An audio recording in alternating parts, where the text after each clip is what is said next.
आज का टॉपिक्स लेके आया हूँ आर्टिकल्स। आर्टिकल्स किससे कहते हैं इसके बारे में आज बातें करेंगे। तो इसके लिए इस टॉपिक से आपके लिए कुछ कहना है। न संघर्ष न तकलीफें क्या हैं, मजा फिर जीने में, तूफान भी थम जाएगा जब लक्ष्य रहेगा सीने में। तो हाय स्टूडेंट्स, आज का टॉपिक स्टार्ट करते हैं आर्टिकल्स। आर्टिकल के बारे में जानते हैं कि आर्टिकल्स किसे कहते हैं, क्या होता है आर्टिकल्स। बहुत ऐसे स्टूडेंट्स हैं उनको पता नहीं है आर्टिकल किसे कहते हैं और वो गलत करके चले जाते हैं। ओके स्टूडेंट, तो हम बात करेंगे आर्टिकल। आर्टिकल्स भी होते हैं, 2 टाइप्स होते हैं। आर्टिकल को 2 भागों में बांटा गया है। एक होता है definite article, sorry indefinite articles.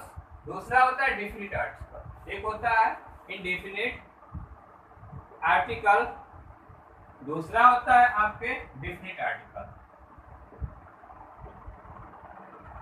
Okay, एक डिफिनिट आर्टिकल, दूसरा इंडेफिनिट आर्टिकल। एंड 2 टाइप्स होते हैं आर्टिकल के। आर्टिकल को 2 भागों में बांटा गया है। पहला आपके इंडेफिनिट आर्टिकल, सेकेंड है आपके डिफिनिट आर्टिकल। इन्हें बनाने के नियम क्या हैं, कैसे बनाएंगे, इसे जानते हैं। ये कैसे हम इस टॉपिक को कवर करेंगे। बहुत ही सिंपल सा तरीका जो आज तक आप लोगों को पता नहीं होगा। आज ऐसे ऐसे सेंटेंसेस को बताया जाएगा जो आपके माइंड में सेट हो जाएंगे कि कब हम यूज करते हैं, क्या क्या वर्डों का यूज करके बनाते हैं। चलिए नेक्स्ट हम बात करते हैं ए का प्रयोग। पहले एक साइड हम ए का और दूसरे साइड एन का यूज। ओके, अभी आप क्लियर हो जाएगा ए और एन का यूज कहाँ करते हैं। देखिए कोई भी वाक्य बनाते हैं ना, हम उन वाक्यों में हम यूज करते हैं ए और ए का। तो यही ध्यान देना है ए कहाँ लगाते हैं और एन का यूज कहाँ करते हैं, इस बात को ध्यान में रखना आप लोगों को। ओके स्टूडेंट, तो आज के टॉपिक को कवर करने के लिए ए और एन के सेंटेंसेस में हम देखेंगे ए का यूज कहाँ होगा और एन का यूज कहाँ होगा। ये मेरा वादा है कि आप लोगों को ऐसे वाक्य बहुत कम मिला होगा, ऐसे सेंटेंसेस को कम बताया गया होगा और आपके माइंड यहीं से डाइवर्ट होते गए होंगे। जब आप क्लास छोटे से 1 से लेकर 5 तक थे और 6 से लेकर 12 थे और 12 से लेकर कंपटीशन तक, इन कैरियर के लिए, इन समय के लिए आपको समय मिला। लेकिन आपको छोटे जब थे तो आपको बहुत से मिस आपको बताया गया। छोटे जैसे माइंड था वैसे आपको कंसेप्ट को क्लियर कराता है समय। लेकिन आज मैं ऐसे कवर करूंगा ऐसे वाक्यों को जो बहुत ही सिंपल विधि होगी। देखिए हम क्या कहेंगे, ए का प्रयोग का कहाँ यूज करेंगे, क से ज्ञात, क से ज्ञात, और इसका प्रयोग करेंगे अ से अर्थ। ये बात है। ओके, हमने कह दिया कि अ से अ तक, क से क्या तक, आपको समझ में अक्सर क्या चीज क से क्या तक, ए से अ तक। हमने कोई सेंटेंस लिख दिया कि this is an orange. Okay, this is an orange.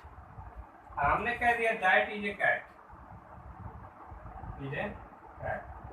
कह दिया इस वाक्य में ए का यूज और इस वाक्य में एन का यूज करना है। तो कैसे क्लियर होगा, आप तो कंफर्म नहीं करके कहेंगे कि सर यहाँ तो आपने इंग्लिश का वर्ड लिख दिया है और आपने इसमें कह दिया क से ज्ञात तक और अ से अ तक कंफर्म कर। क्या आप कंफर्म कर पाएंगे? नो, कभी नहीं। आप बिल्कुल कंफ्यूजन हो जाएंगे और आप कभी कंफर्म नहीं कर पाएंगे। इसलिए कंफर्म करने के लिए आप कैसे कंफर्म करेंगे किसी वाक्य को, उसके बारे में हम बताएंगे। देखिए जिसका प्रोनाउंसिएशन, ओके, जिस वाक्य का प्रोनाउंसिएशन का पहला अक्षर अगर क से ज्ञात तक आ जाता है तो हम वहाँ क्या करेंगे, हम वहाँ पे ए का यूज कर देंगे। और जिसका प्रोनाउंसिएशन अ से अ तक आ जाता है हम वहाँ पे हम एन का यूज करेंगे। प्रोनाउंसिएशन में क्या, उच्चारण।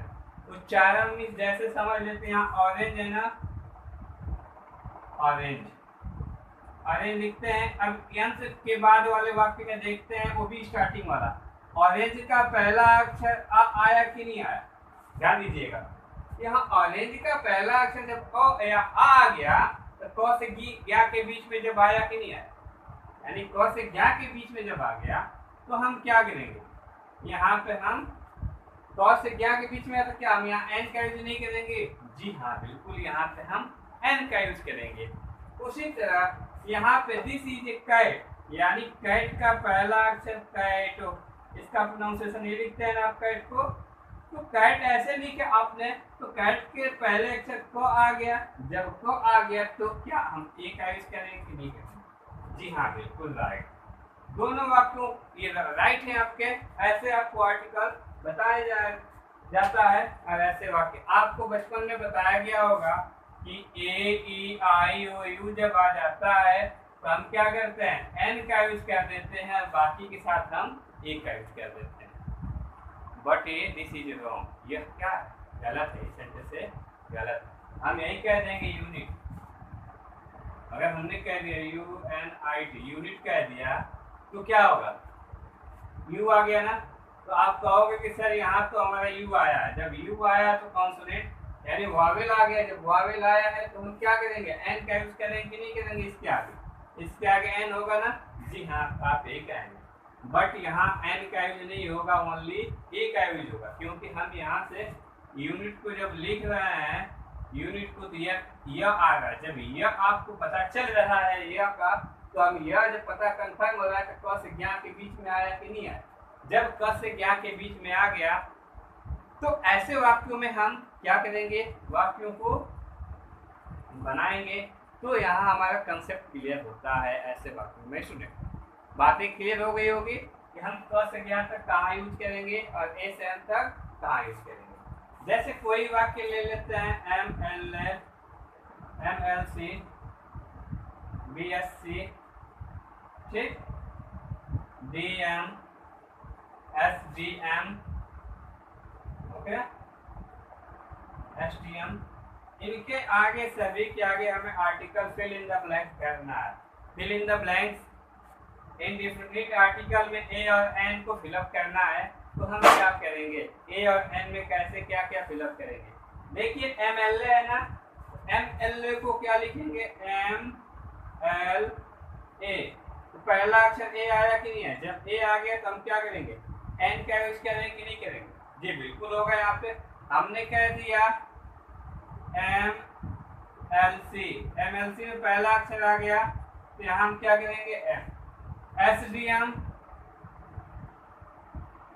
एस डी एम में पहला अक्षर ए आ गया तो हम क्या कर देंगे? एन का यूज कर देंगे। हमने कह दिया B S C, B S C पहला अक्षर वो आ गया यानी बी आ गया तो हम क्या करेंगे? यहाँ हम ए बी एस सी कर देंगे। अगर ये डी एम आ गया, डी एम आ गया तो डी आ गया ना, डी आ गया तो हम क्या करेंगे? ए यूज कर देंगे। तो स्टूडेंट यहाँ तक तो बातें क्लियर हो गई होगी कि डिफरेंट आर्टिकल और इनडिफरेंट आर्टिकल में ए और एन को हम कैसे बनाते हैं, क्या क्या वाक्यों का यूज करके बनाते हैं। इतनी बातें तो आपको क्लियर हो गई होगी। यहाँ तक मन में कोई बात तो खटक नहीं रही है। ओके स्टूडेंट, कहीं भी समस्या मिल रही हो आपको तो मुझे कमेंट में जरूर बताएं। और यहाँ तक तो कोई समस्या, मुझे आशा है, आई होप कि आपको कोई कंफर्म यानी कोई भी यहाँ पे कंसेप्ट क्लियर नहीं हो, यानी आपको कंसेप्ट क्लियर होता चला जा रहा होगा, आई होप। क्योंकि कोई भी वाक्य को बनाने के लिए मैंने आपको क्लियर कर दिया कि जहाँ ए का यूज वहां करेंगे क से ज्ञा तक आ जाएगा और एन का यूज वहां करेंगे जहाँ अ से अ तक आ जाएगा। और सेंटेंसेस भी आप देख ले किसी भी वाक्य को बनाने का, कि कोई वाक्य आप बनाते हैं तो कैसे वाक्यों का यूज करके हम सेंटेंसेस को बना लेते हैं, इस बात को ध्यान रखते हुए। तो यहाँ तक आपको कोई प्रॉब्लम नहीं होगी और बहुत ही सिंपल सा तरीका आपको बता दिया गया और आप उसे पहचान लेंगे। किसी भी वाक्य को आप बनाने का तरीका क्या होगा और कोई भी वाक्य आप उसे बना लेंगे। चलिए स्टूडेंट, नेक्स्ट बात करते हैं किसी भी वाक्य को बनाने के लिए कि आप, अच्छा हेयर होता है, H A I R, hair होता है, हेयर के आगे क्या लगाएंगे? ऑनेस्ट होता है, हेयर होता है, बहुत से ऐसे वर्ड उनके आगे हम क्या यूज करेंगे।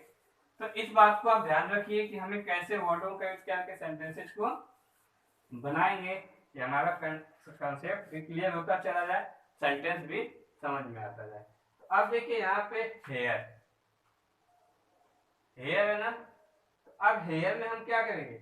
आपको क्या बनाना होगा? वहां पे जो वाक्य होंगे ए लगेगा कि एन लगेगा, इस बात को आप बताएं जरूर। ओके, कमेंट में आप लोग, आपके लिए होमवर्क है, इसको आपको बनाना है कि हम वहां पे किसका यूज करेंगे। चलिए ओके। हॉनेस्ट मैन है, हॉनेस्ट मैन को भी बताइएगा, हेयर को बताइएगा, ठीक है, यूनियन को बताइएगा, यूनिट को तो मैंने बता ही दिया है, यूरोप को बताइएगा। ऐसे वाक्य मैं बोल रहा हूँ, जिसे आप खुद एक बार नोट कर लें, नोट डाउन करें, मुझे बताएं। हेयर को, फिर यूनियन को, यूनिट को, और बहुत से यूनिक को, यूनिक भी है, और बहुत से ऐसे वर्ड मिलेंगे जो ऑनेस्ट मैन भी होगा, और एनसीसी है, बहुत से वर्ड ऐसे आपको दिख रहा होगा जो आपको बताया गया। तो ये था आर्टिकल को दो भागों में जो डिवाइड किया गया था, इसे बनाने के लिए कैसे आप बनाएंगे। ओके, चलिए नेक्स्ट हम बात करेंगे इनडिफिनिट, सॉरी डिफिनिट में द का यूज कहाँ करते थे उसके बारे में चर्चा करेंगे कि हम डिफिनिट द को बनाने का तरीका क्या था और उसे हम कैसे वाक्यों को बनाते थे। चलिए देखिए, डिफिनिट आर्टिकल हुए होते हैं जो किसी भी प्रसिद्ध जगह, स्थान या देश स्थान या किसी भी बुक के आगे जो भी विशाल हो उसके आगे हम यूज करेंगे। जैसे द अफ्रीकन कंट्री कहते हैं, the mountain, the Ganga, the river. देखिए रिवर कोई छोटी मोटी रिवर्स के आगे हम नहीं यूज करेंगे, या कोई छोटा मोटा पहाड़ी होगा उसके आगे नहीं, जो विशाल होंगे उनके आगे हम क्या करेंगे, यूज करेंगे। जैसे एक फेमस नदी है द गंगा, तो द गंगा के हमने आगे क्या कर दिया, द का यूज कर दिया। द माउंटेन ये है, द साउथ एशियन कंट्री, इनके आगे भी मैंने क्या कर दिया, द का यूज कर दिया।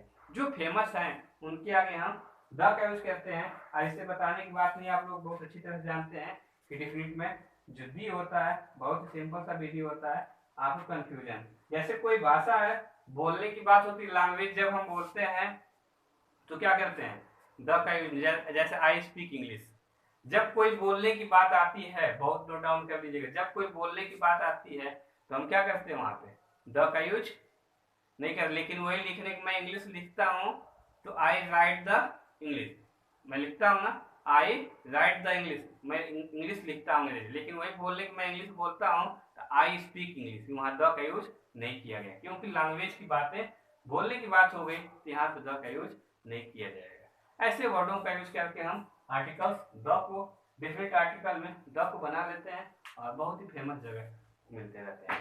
तो इस वीडियो के लिए ये बहुत ही वीडियो आपके लिए अच्छी, डिफरेंट जो आर्टिकल था मोस्ट इम्पोर्टेंट था, ये टॉपिक्स आपके लिए, और ये टॉपिक्स बहुत ही सुंदर था।